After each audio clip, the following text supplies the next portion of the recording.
and the Republicans have their way of dealing with this. Been studying it, been watching it.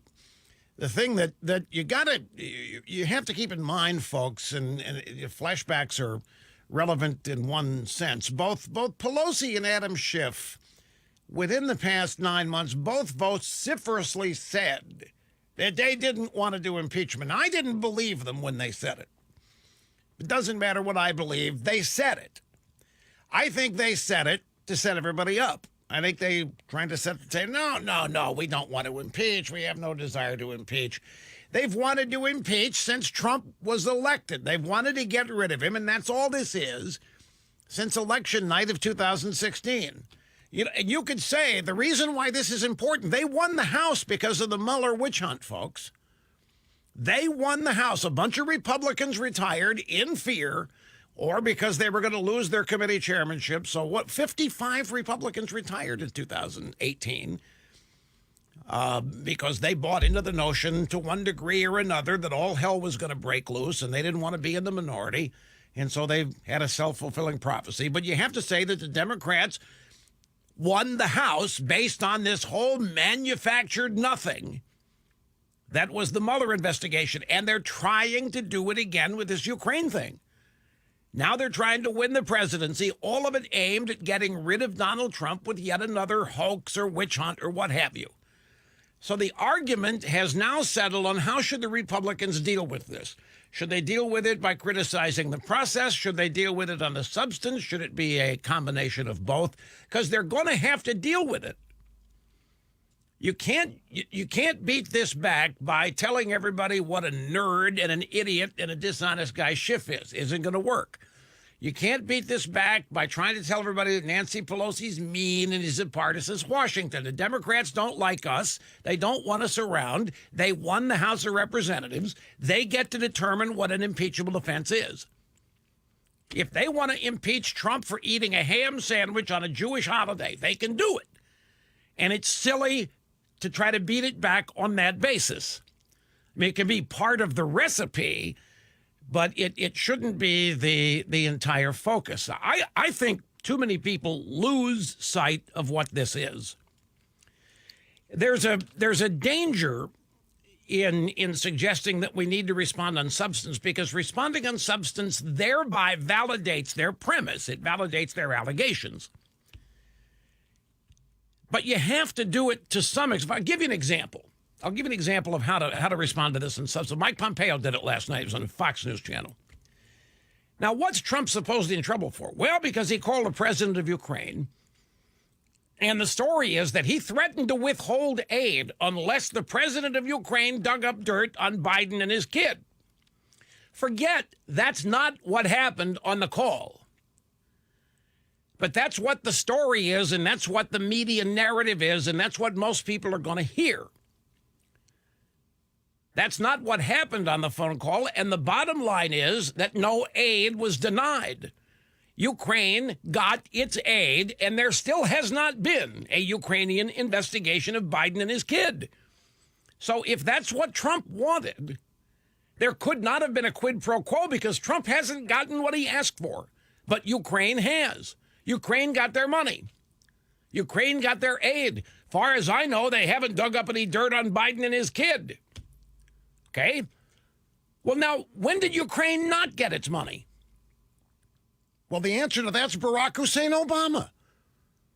You remember the United States has had a mutual defense treaty with Ukraine. One of the things that we did during the Obama years, we demanded Ukraine and Crimea, they're kind of lumped in together, disarm. In exchange for that, we would defend them if Trump and the Russians ever attacked them. I'm being snarky, of course. I shouldn't play around with this. People got to misunderstand. Trump had nothing to do with attacking anybody, okay? I'm just making a mockery of their allegation that Trump's aligned with Russia. So the Obama administration denied all aid to Ukraine. Yet Trump is on the verge of being impeached for having a so-called quid pro quo, but they got their aid. They got the military aid. They got the deals that we had made with them. They were honored. Who denied Ukraine aid? Barack Hussein Obama. All that Obama's administration gave Ukraine was meals ready to eat, MREs, and a bunch of blankets and pillows. I mean, Obama didn't even send them doctors and nurses and clean water. And so Pompeo was asked, well, why didn't the Obama administration send Ukraine the money that was promised? He said, I don't know. And maybe because of Hunter Biden. Wait, maybe because of Hunter Biden. What? So I'm guessing Pompeo didn't want to go on the record with the why, but the fact of the matter is, if you go with this at substance, there isn't any. Trump didn't withhold any aid, and Trump has not gotten whatever these whistleblowers were so upset about. Far as I know, there hasn't been any information from Ukraine to Trump on Biden and his kid. Yet Ukraine's got its money. Obama didn't give Ukraine aid as contractually agreed to. Pompeo said, well, I'm guessing it might be because of Hunter Biden. Hunter Biden. So you know what that means? What Pompeo's saying without saying it is that any aid from the United States to Ukraine, some of it would have ended up with Hunter Biden and that company, Burisma. And for some reason, Obama didn't want to go there because he didn't want to red flag it. So there wasn't any aid sent, which means that the Bidens were in on the back end of any aid. Well, there's the substance. And on the substance, there's nothing impeachable here. The reason we're going at it's because a couple of plants, a couple of CIA plants, and this whistleblower, he's not a whistleblower. This is another. This guy's a leaker. He's not a whistleblower. His name is Eric Sharamella. He's 30 some odd years old. I got a picture. Looks like the pajama boy in the Obama ad that they ran back during, I think, the first term. Federal documents reveal the 33-year-old Sharamella, registered Democrat, held over from the Obama White House. Why the hell was he still there? What do you mean held over? This guy, I've probably seen this guy. I've been to the Oval Office 2 or 3 times since Trump's been president. I've been in the West Wing. I've probably seen this guy slithering around and never even registered. Next time I go, I'm going to keep a sharp eye for people I think might be John Brennan holdover plants, because they're obviously slithering all over the place. Slinking, slithering, whatever you want to say. But that's not even half the story. The so-called whistleblower, 33 years old, registered Democrat. Can anybody say partisan? Held over from the Obama White House. Previously worked with former Vice President Biden and CIA Director John Brennan. He is a vocal critic of Trump. Who did, you know what else? This guy was involved in the initiation of the Russian collusion investigation, which was a nothing burger. This guy was involved from the get-go, starting in 2016, doing John Brennan's bidding from the West Wing on furthering the whole Trump-Russia collusion operation, of which there wasn't one. As per the esteemed Robert J. Mueller the 14th, or whatever Robert J. Mueller he is.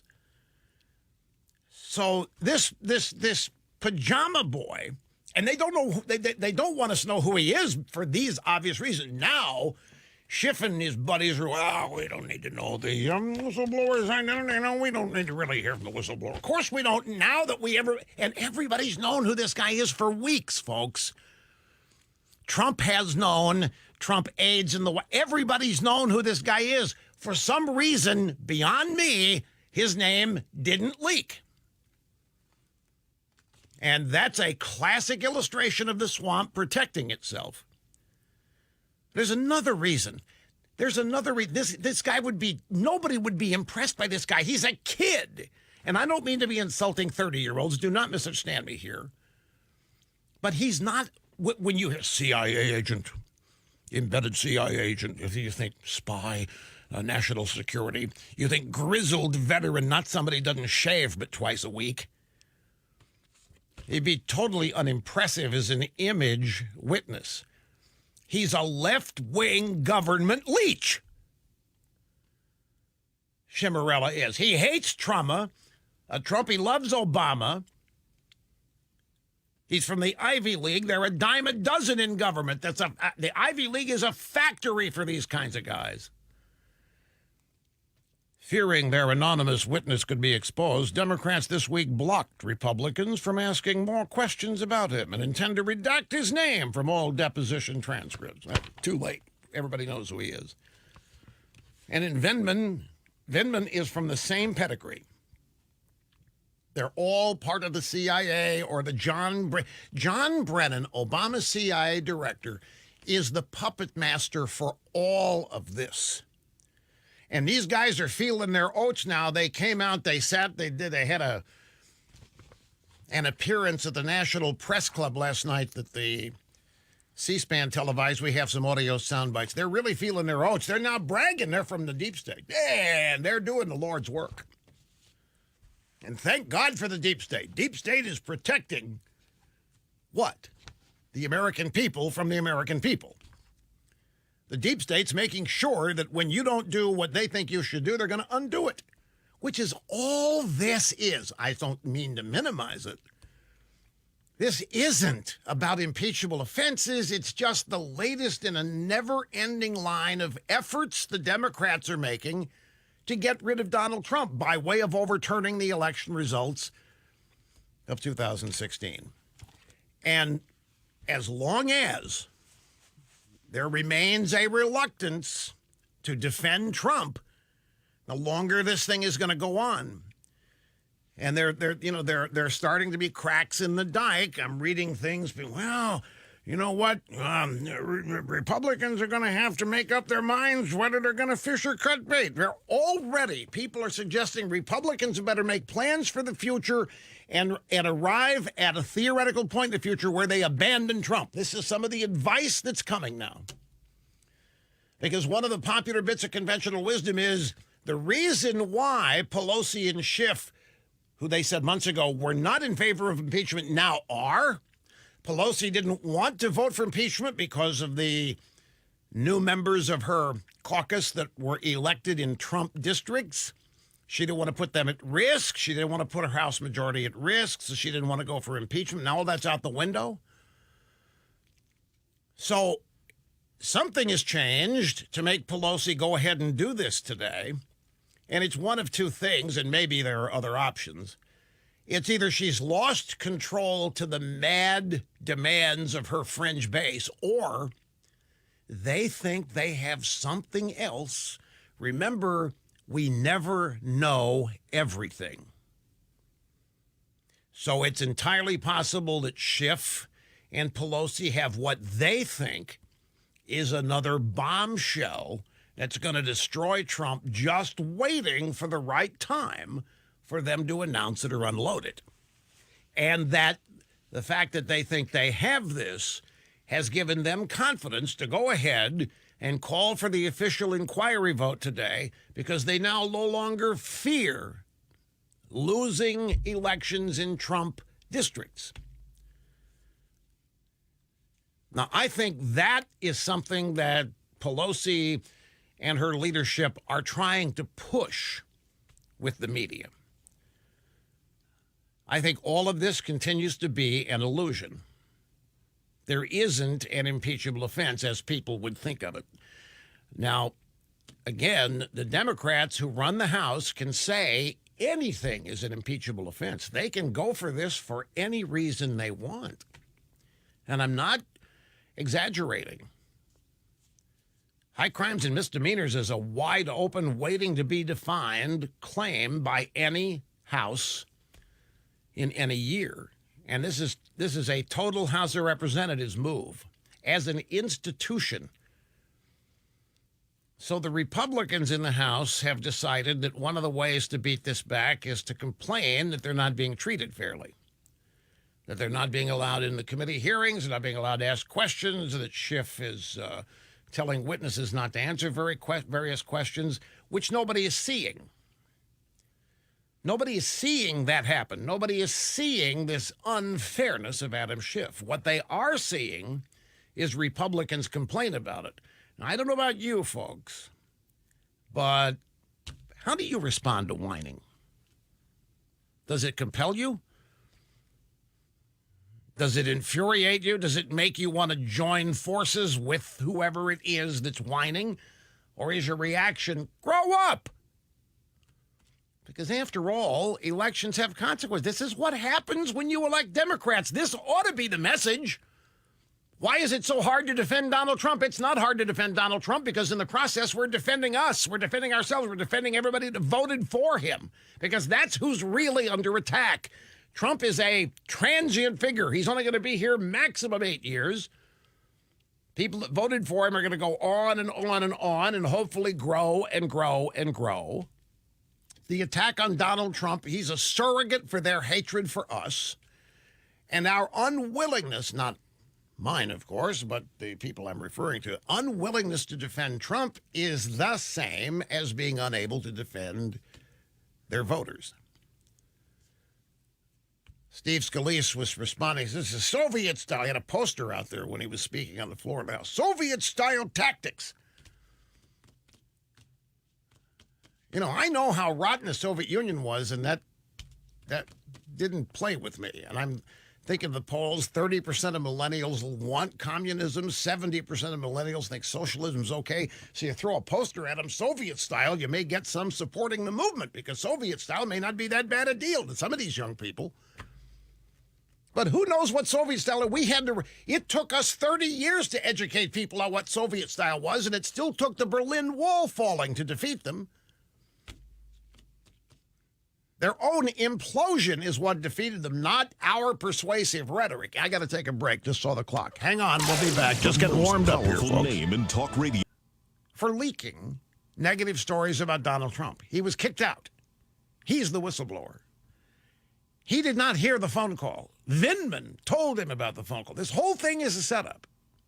The whole thing is a manufactured setup. The whistleblower had been kicked out of the White House. There's another theory why Pelosi pulled a trigger now. I'll leave it up to you to figure out whether this has any weight or not. And one of the ongoing theories is the reason she pulled the trigger and had this vote now is because this may be the peak of this. This may be the last best chance they're going to have at this because the identity of the whistleblower is out, and once that spreads and people get an idea who this guy is, got kicked out of the White House for leaking, is a John Brennan Obama plant, that his work here has been given will diminish. Pelosi wants to max out on it at the best time she can. So that's another ongoing theory as to why they call for the vote this week. Back here and again in a minute. Now, boys. Nobody revealed it. Paul Sperry, Real Clear Investigations, came along and revealed the guy's name. Now everything in the world is known about him. And so as soon as we find out who the guy is, all of a sudden, Pelosi pulls the trigger on her vote. So the theory is that this may be the high water mark. This may be peak impeachment in their view.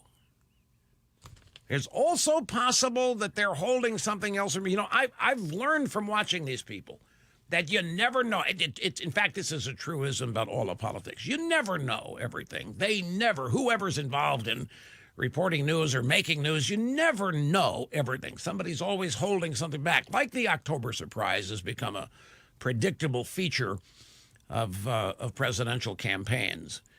But it is undeniable that Pelosi and Schiff have both protested vociferously that they were not in favor of impeachment. They didn't want to do it. Now, I don't believe a thing any of these people ever say. And I could never work in network news and be an on-camera analyst because I refuse to fall into any of these premises. Because I don't think the narratives or the premises is what this is about. Something very simple. It is not complicated at all. We have a bunch of people who don't like the way 63 million people voted. They don't like the result, and they want to reverse it. Now, the reasons for that's where it gets interesting and can appear to be complicated and be a little bit of a tough sell. But aside from all that, that's what's happening here. It isn't any more complicated than that. And anybody paying attention ought to be able to see right through what this is. You have a 3-year, 2-year investigation whether Trump colluded with Russia when he never did, when there was never any evidence. And the big coup de grace was going to be the Mueller report, and it comes up a dud. And so right after it comes up a dud, guess what? We've got a phone call. It isn't complicated what's happening here. And the way to deal with this, I don't think is complicated either. But when you have people immersed in it, by definition, close to it. And remember, we talked yesterday, and we've talked often, how do you deal with criticism? How do you respond to it? And there's as many different theories as there are people who have them. And one of the theories is you got to respond to every allegation. You can't let one allegation stick. Well, by responding, you establish the premise. You acknowledge it. You legitimize it by choosing to respond to it. And that has always been problematic for me, because getting the premise on the table is 90% of the battle for the people who are trying to aggressively accomplish something. So if the premise Donald Trump's unqualified because Donald Trump's corrupt or whatever else, the minute you start defending those particular allegations, then that's on the table. My preference is to not even accept the premise and start challenging the honesty and the veracity of the people making the charge. Who the hell do they think they are? Where does it say in the Constitution that if Washington's establishment doesn't like the results of a presidential election, they get to do whatever they want to do to overturn them? The normal procedure, you wait to the next election. You throw the guy out if you don't like him. They're not doing that. They have been trying to get rid of Donald Trump under false, lying premises since election night. And they're using a coordinated effort by invisible people that most Americans still do not even know. John Brennan, James Clapper. We all know them because they're on news all the time and we watch it. We're wonks. You think the people at the risk of losing their homes in California give a rat's rear end about John Brennan today, for example? Now, in that regard, let's grab soundbites 12, 13, and 14. CNN did it again. They sent a reporter. They got a visa. They got a reporter to get a visa, and they sent this reporter to Pittsburgh, the country of Pittsburgh. Wanted to find out what the natives thought about what's going on in Washington, D.C. They sent national correspondent Miguel Marquez to go talk to voters outside Pittsburgh and take their temperature on in the impeachment inquiry into Donald Trump. And here is the first soundbite. What do you think of impeachment? It's bull. James Dilley, a coal miner, and his stepson, Rock Dabney, are huge supporters of the president, proudly displaying Trump flags like this one. They see impeachment as Democrats trying to reverse the outcome of 2016. I think they're just headhunting. They're mad they lost and just trying to get him out. The Democrats, they're just like grabbing for straws, really. You voted for Donald Trump. You voted for Hillary Clinton. Has anything changed? No. I think he's a crook. Jacqueline couldn't be clearer on impeachment. Well, that's ridiculous. Bill, a lifelong Republican, is as opposed as ever to Donald Trump. I don't like But him. impeachment? I don't know whether impeachment would solve anything or not. It would just create a lot of upheaval, but I'm hoping to hell that he gets elected out of office. All right. Now, you look at this in one way. CNN, if they could, would have nothing but, yeah, impeach him, get rid of him yesterday, get rid of him tomorrow. I can't stand the guy. Their ideal would be able to go find a bunch of Trump voters who've had it, don't like the guy, think CNN is the gospel. Yes, get rid. They couldn't find any. How do we know they couldn't find any? Because they didn't put them in these sound bites, didn't put them in these reports. Here's the next sound bite of Miguel Marquez, reporting about what voters outside of Pittsburgh think of impeachment. Cody Spence, a registered Democrat in 2016, was struggling to pay for health care. Today, his financial situation has improved. He credits Donald Trump. I don't think at this point that there is a reason to impeach him. You get some hard evidence that the people of the country can see, that's a different story. Some moderates question the wisdom of an impeachment fight now. Well, we've already gone pretty far into this presidency. So do we really want to spend the last time of it impeaching someone who may or may not be elected again? Yeah, that's going to be a recurring theme. Let the American people decide. What's wrong with that? Well, these people are not going to trust that. That's what happened in 2016. The American people decided the wrong way. That's what they're trying to fix. That's what they're trying to reverse. That's what they're trying to throw out. In the meantime, nothing is being done on things that actually matter to people. And remember, more and more Americans, whether this is good or bad, irrelevant for this discussion, more and more Americans think government's role is to make life easier for them. Government's role is to fix the cost of health care and the availability. Government's role is to lower the price of prescription drugs. Government's role is made up of things like this, and none of that is happening while the Democrats are solely focused on this. So you ask another question, or at least I do.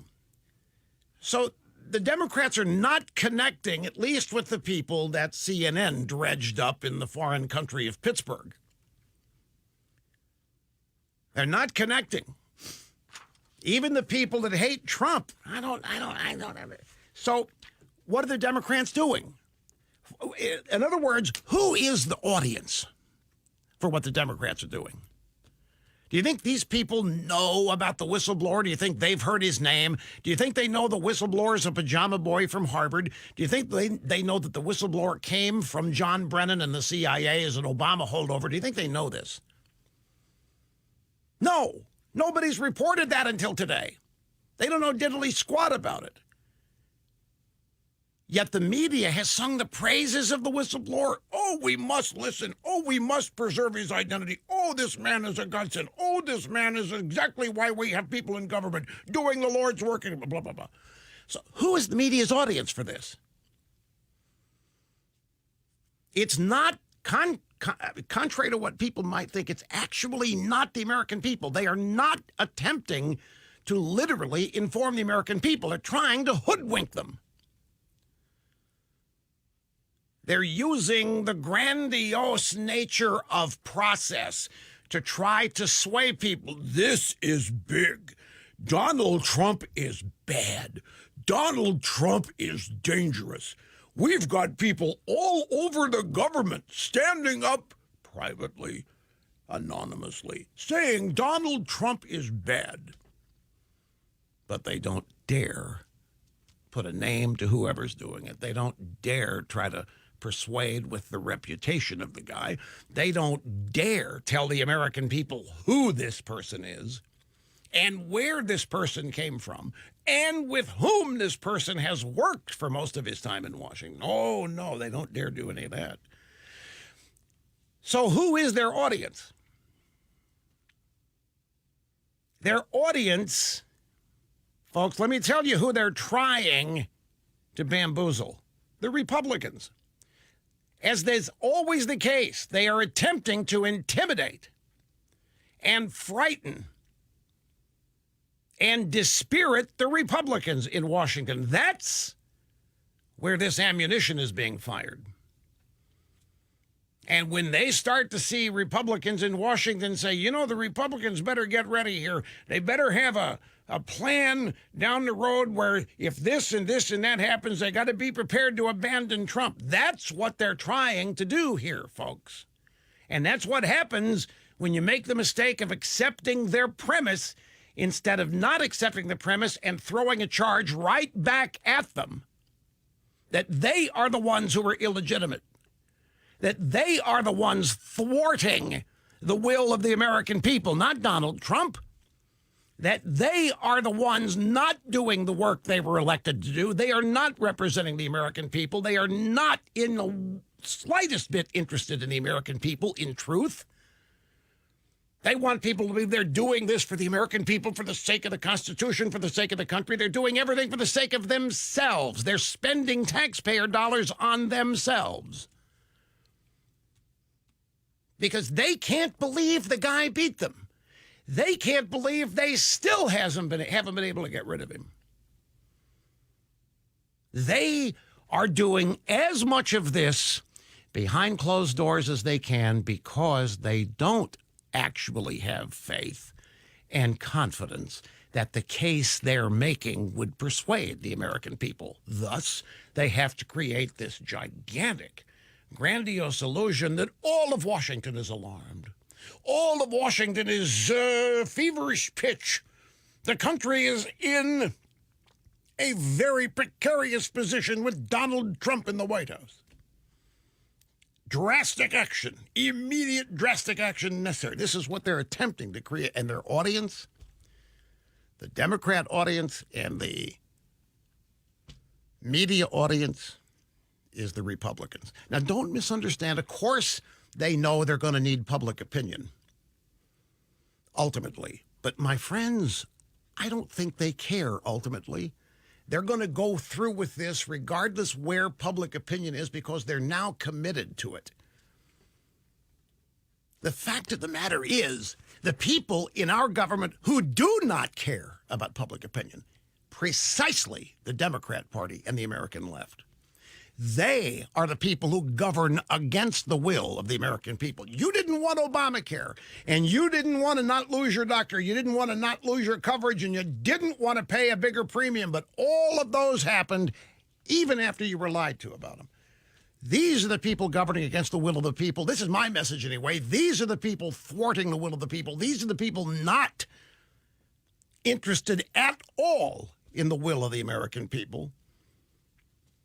They are arrogant, condescending superiorists who, in truth, don't think you or anybody else in America has the slightest sense to run your own life and to make your own political decisions. Rated the number. It's an effort to slow that down. Remember, we're in a race. Barr and Durham are in a race against these people. And can you just now see it? So Pelosi officializes her inquiry here, and I have a vote. And let's just say in the next week or two, Barr and Durham announce some things that they're getting close to making arrests or what have you. I mean, take your pick of whatever it might be. And then what's Pelosi's response? They're only trying to stop our impeachment investigation. The president and the attorney general are working in tandem in a partisan purpose to discredit our legitimate impeachment inquiry. That probably is as big a factor as anything else in the timing of this.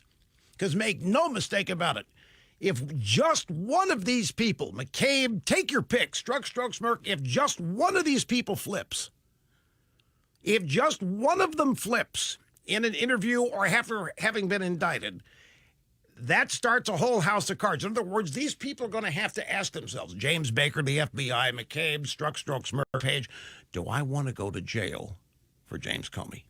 Do I want to go to jail for John Brennan? And don't doubt me. The people on the Pelosi side of this are scared to death of this investigation. And I think what Barr is doing has sped up their process and now makes them appear to be contradicting their previous statements that they were only going to do this if it was bipartisan. By the way, no Republicans joined Pelosi's vote today. 2 Democrats did not vote with her. So it's a party line vote, but the only defections were from the Democrat side, not the Republican side. Joan in Sebastian, Florida, great to have you on the EIB network. Hello. Hi, Rush. Been listening since 1992. Thank you. And went to Dan's Bake Sale. Anyway, I'm a Never Trumper, and I was a Never Trumper, let me put it that way, and I did not vote for him. Wait a minute. Whoa. You are a listener since 92. You went to Dan's Bake Sale, and you were a Never Trumper? Yeah. Did you ever think of stopping listening to me? Because I've never been a Never Trumper. Yeah, you know what? We were out of the country for 5 weeks during 2016, and I didn't listen to you during those 5 weeks, and I didn't miss you because I was a Ted Cruz supporter, and I was pretty disgusted with the way you were supporting Trump. Yeah. Anyway, I love him. I love him now and what he's been doing, and I am one of his biggest defenders. That has to be for you, the way you've phrased it. That's a big transformation. Love Cruz, mad at me for not being for Cruz, and all you hated Trump. Now all of a sudden you're big support. So quickly, in 5 seconds, what do you think of this impeachment thing? Yes or no? Oh no, it's terrible. Everybody I know is disgusted by it. There you go. Thank you. Well said. Brevity is the soul of wit. With the EIB network.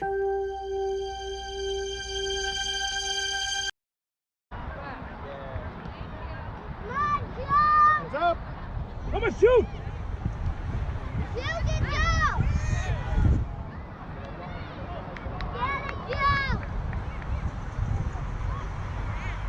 Let's go, let's go! Get him, get him, get him! Get him!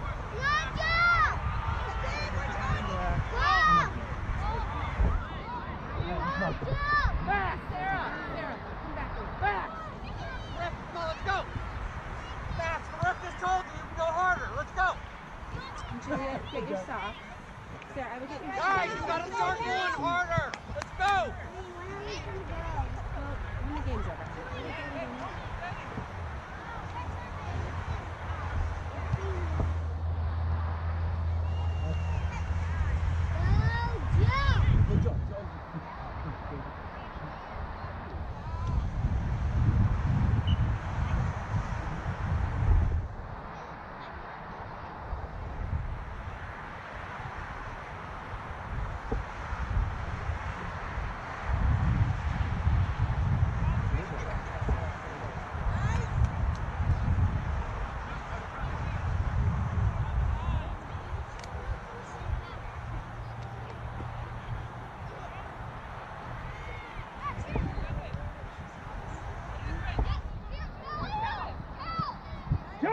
Joe!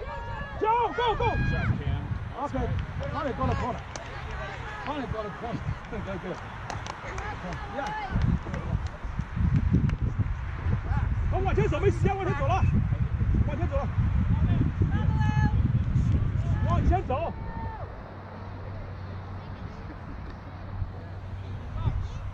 比较好。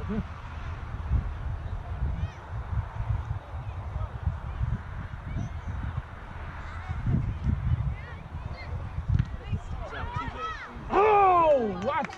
That's good. Best yet. Let's go. Let's do it again. Count. Let's go. Do it again. Let's go. Count.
So then coming in sideways.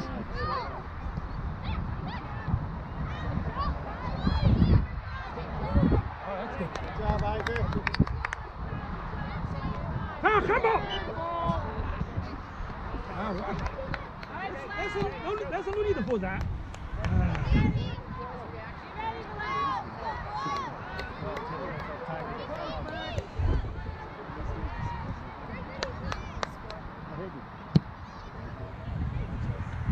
Nice.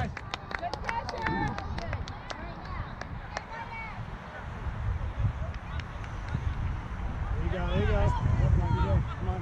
Nice, Pittsburgh. Nice. Nice. Way to get back, Gabriel.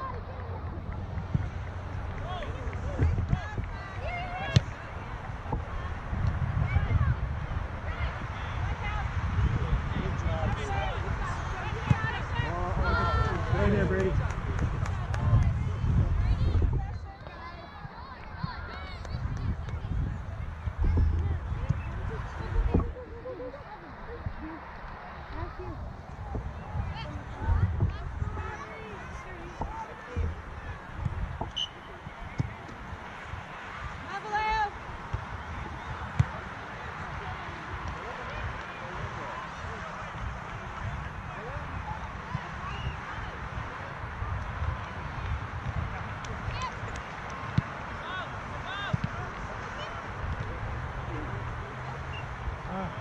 throw the handball. Okay.